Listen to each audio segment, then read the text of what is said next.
हाय ASP.NET core MVC series में खुशामदीद।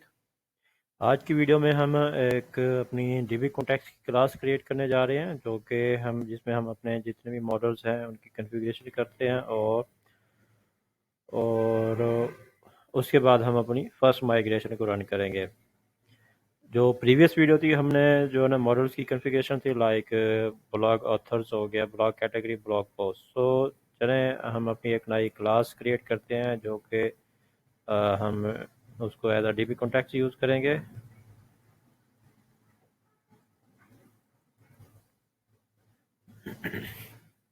और इस क्लास को हम इनहेरिट करते हैं DB कॉन्टेक्ट से। सॉरी, और ये कंट्रोल डॉट प्रेस किया तो ये मुझे ये कह रहा है कि आप इंस्टॉल पैकेज करो एंटी फ्रेमवर्क को। So find and install latest version, क्योंकि मैं इसका लेटेस्ट वर्जन इंस्टॉल कर लेता हूँ। ये जब find and install latest version करते हैं तो ये ऑटोमेटिकली इंस्टॉल करना शुरू हो जाता है, लेकिन अभी इसने एक एरर जनरेट कर दिया है। मैं जाता हूँ इंस्टॉल विद पैकेज मैनेजर। तो अगर मैं अपने इसकी प्रॉपर्टीज़ में जाऊँ जो मैं प्रोजेक्ट यूज़ कर रहा हूँ,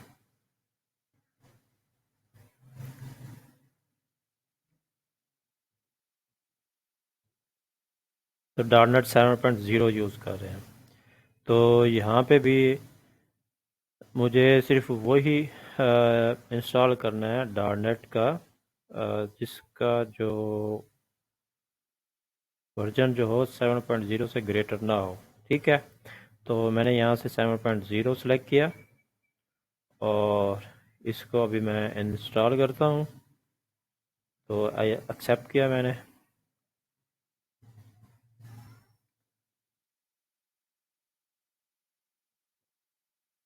तो ये इंस्टॉल हो गया। और अभी जो फर्स्ट ये था कि क्योंकि इसका लेटेस्ट जो वर्जन है ना वो 8.0.0 है, जो कि 7.0 जो है उससे हायर वर्जन है। तो इस वजह से वो इंस्टॉल नहीं हो रहा। इस वजह से क्योंकि जब मैंने इसको सेलेक्ट किया था तो यहाँ पे ऑप्शन आ रहा था कि फाइंड विद लेटेस्ट, तो उसने 8.0 को इंस्टॉल करने की कोशिश की थी। तो इसके जो है ना डिपेंडेंसीज ओवरलैप हो रही थी, इस वजह से जो है ना इसने एरर जनरेट कर दिया। तो सिंपली आप मुझे क्या करना है, कंट्रोल डॉट प्रेस किया और आप ये देख रहे हैं कि DB context using ASP dot Microsoft dot anti framework core.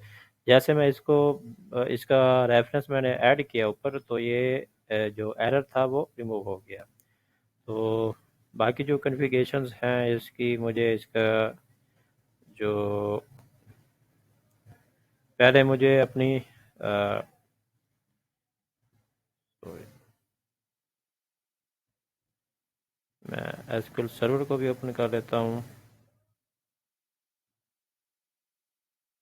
और मैं ऐप सेटिंग में जाता हूँ यहाँ पे, और जो कनेक्शन स्ट्रिंग का पोर्शन है उसको एज इट ही यहाँ पे ऐड कर देता हूँ। यहाँ पे मैंने सर्वर का नेम देना है और यहाँ पे मैं डेटाबेस का नेम कोई भी दे देता हूँ। ASP नेट कोर MVC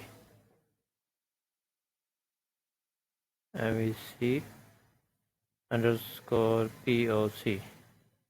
तो इसका नाम मैंने DB जो क्रिएट होगी वो उसका नाम ये होगा। और इसके बाद जो है मैंने यहाँ से इसका नाम जो है वो कॉपी कर लिया। यहाँ पे जो है सर्वर का नेम आ गया। और इसके बाद इसकी मैंने कॉन्फ़िगरेशन करनी है। प्रोग्राम डॉट CSS में मूव करते हैं और जस्ट मैंने ये जो है कोड कॉपी करना है।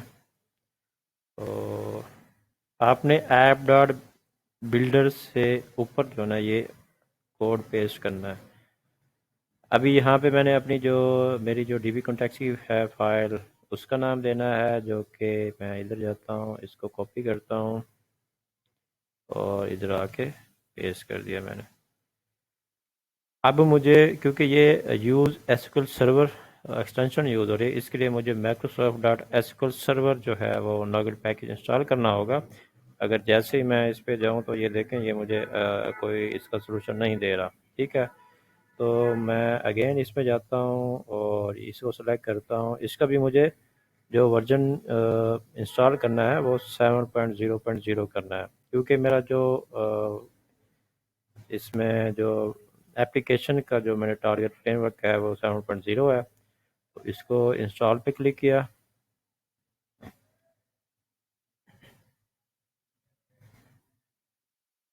तो ये मेरे से कह रहा है कि आप इसको एक्सेप्ट करें या डिक्लाइन करें। मैंने एक्सेप्ट को सिलेक्ट किया और ये कुछ ही देर में ये जो है इंस्टॉल हो जाएगा।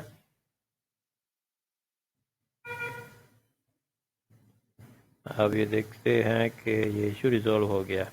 अब ये जो बिल्डर डॉट कन्फिग्रेशन है, गेट कनेक्शन स्ट्रिंग जो है मेरी यहाँ पे इसका नाम डिफ़ॉल्ट है और यहाँ पे मैंने कनेक्शन स्ट्रिंग को गेट किया है और यहाँ पे डीबी कॉन्टेक्स्ट कन्फिग्रेशन किया है और जो कि कनेक्शन स्ट्रिंग इसमें कनेक्शन स्ट्रिंग आएगी। इस कनेक्शन स्ट्रिंग को यूज़ करते हुए मैंने डीबी कॉन्टेक्स्ट की कन्फिग्रेशन किया है। और अभी जाते हैं जी डीबी कॉन्टेक्स्ट में। एक तो हमें कंट्रोलर इसके जनरेट करने होंगे। एक तो विदाउट पैरामीटर होगा, एक पैरामीटराइज कंस्ट्रक्टर होगा। तो मैं जो सिंपली इसको पेश कर देता हूँ और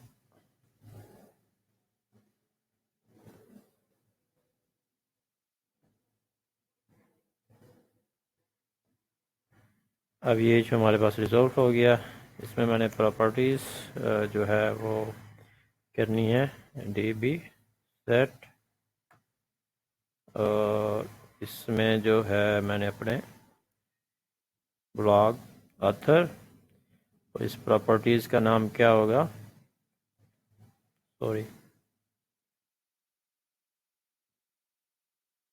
ब्लॉग ऑथर्स। तो इसी तरह ये मैं कॉपी पेस्ट कर देता हूँ। एक मैंने क्रिएट करना है ब्लॉग कैटेगरी,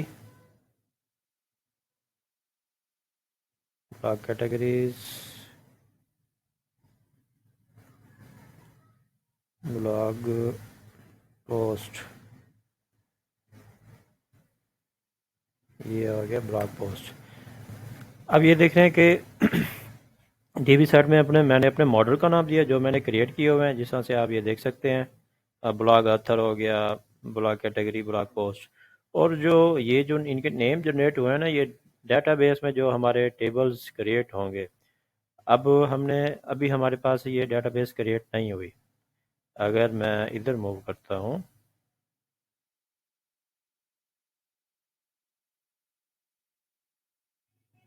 तो यहाँ पे हमारे पास अभी जो है ना कोई भी डीबी जो है ना वो इस तरह की क्रिएट नहीं हुई।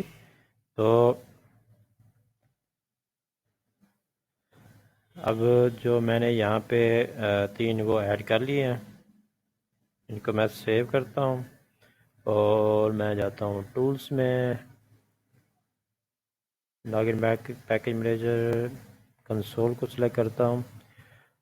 और जब आप माइग्रेशन ऐड करने जा रहे होते हैं तो उसमें सबसे पहले आपने ये सिलेक्ट करना होता है आपका कौन सा प्रोजेक्ट है। जिस प्रोजेक्ट में आपने माइग्रेशन ऐड करी उस प्रोजेक्ट को सिलेक्ट करना लाजमी है। मेरा एक ही प्रोजेक्ट है अभी, वेब यू आई MVC.web का, उसी में जो नाम ये माइग्रेशन ऐड करने जा रहे हैं।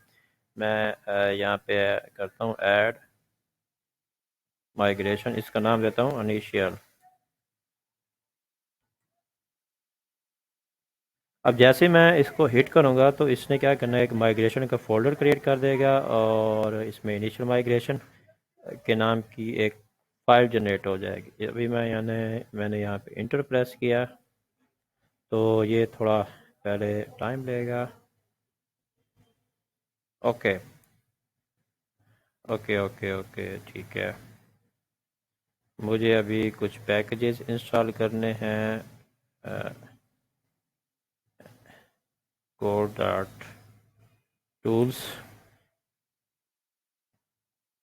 ये मैं पैकेज इंस्टॉल करूँगा तो मैं फर्दर आगे मूव हो सकता हूँ माइग्रेशन में।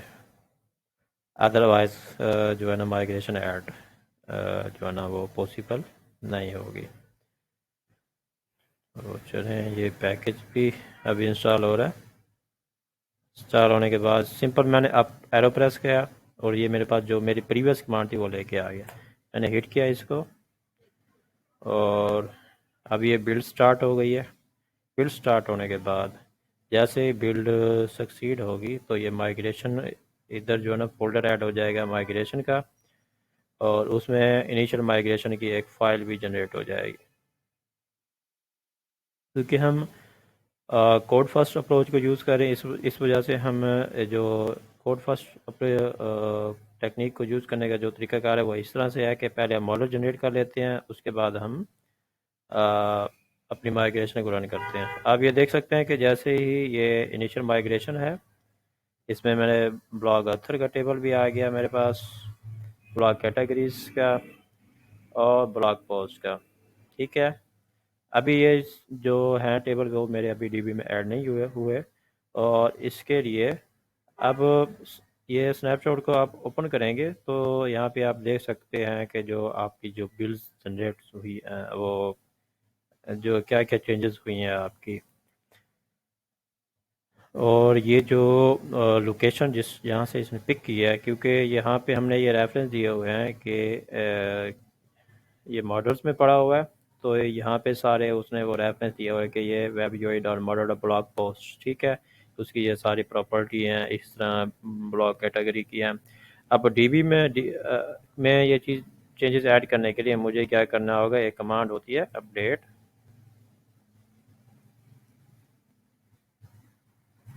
डाटाबेस की।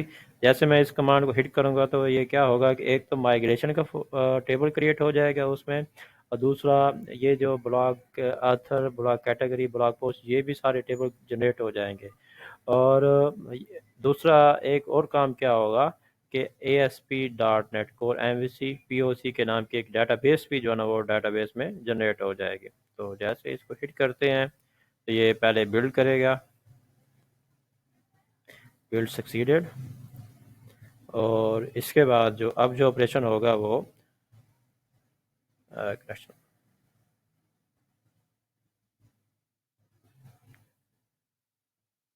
ये कोई SSL का इशू है। ठीक है, हमारी जो माइग्रेशन है वो ऑलरेडी जो है वो प्रोसेस हो चुकी है, और हमारे जो टेबल्स हैं वो भी जो है ना हमारी डीबी में ऐड हो चुके हैं। तो अभी इसको रिफ्रेश करते हैं और यहाँ से जो है हम अपनी डीबी का नेम कॉपी किया और यहाँ पे dB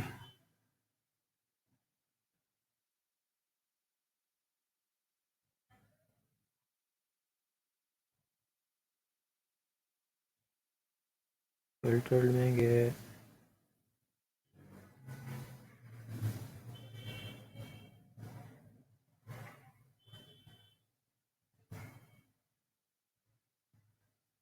I think something went wrong. अच्छा जी, इशू जो आ रहा था वो SSL का था। अभी मैंने अपनी जो कनेक्शन स्ट्रिंग है उसमें मॉडिफिकेशन किया है। इसमें मैंने इनक्रिप्ट टू और ट्रस्ट सर्विस सर्वर सर्टिफिकेट ये भी मैंने ट्रू किया है। तो इसके बाद मैं अगेन जो है अपडेट डेटाबेस की क्यूरी जो है उसको रन करता हूँ। चलें जी, देखते हैं कि ये इसने रन कर दिया है सक्सेसफुली। रन का मतलब यह है कि हमारी माइग्रेशन डाटाबेस में अपडेट हो गई है। तो अभी ये देखें यहाँ पे फील्ड आ रहा है, इसको रिफ्रेश किया तो ये देखें ये इसने डाटाबेस क्रिएट कर दिया है ASP.NET Core MVC POC के नाम की, जो हमने कनेक्शन स्ट्रिंग में मेंशन की हुई है ASP.NET Core MVC POC। और अगर हम इसके अंदर टेबल्स देखें तो इसने जो है 4 टेबल्स क्रिएट किए हैं, एक EF माइग्रेशन हिस्ट्री के नाम का, और 3 वो हैं जो हमने अपने मॉडल्स क्रिएट किए थे ऑथर, कैटेगरी और ब्लॉग पोस्ट के नाम का। ठीक है, इसके अंदर जो ना आपकी हिस्ट्री मैनेज हो रही होती है कि आपने एक इनिशियल माइग्रेशन ऐड की है, जो माइग्रेशन का नेम है जो जब हम ऐड करते हैं तो ये वाला नेम जो है इसकी आईडी में चला जाता है, और प्रोडक्ट का वर्जन कौन सा है तो यहाँ पे वो आ जाता है। यानी कि हमारी जो प्रोडक्ट का वर्जन है वो है 7.0 है। तो ये वो वर्जन है जो हमारी प्रोडक्ट का वर्जन है, ठीक है। तो हमारी अभी जो माइग्रेशन है वो सक्सेसफुली ऐड हो चुकी है। और नेक्स्ट वीडियो में जो है हम एक जो कैटेगरी या जो ऑथर्स या ब्लॉग कैटेगरी की एक कंट्रोलर बनाएंगे, और उसका एक फुली और कंप्लीटेड एक क्लाउड ऑपरेशन परफॉर्म करेंगे। उसके लिए हमें अपने थीम में थोड़ी बहुत मॉडिफिकेशंस भी करनी होंगी, और वो भी हम मॉडिफिकेशन करेंगे। और मिलते हैं नेक्स्ट वीडियो में। अगर इस वीडियो से रिलेटेड आपका कोई क्वेश्चन है तो आप अपना क्वेश्चन कमेंट बॉक्स में पुट कर सकते हैं। Thank you.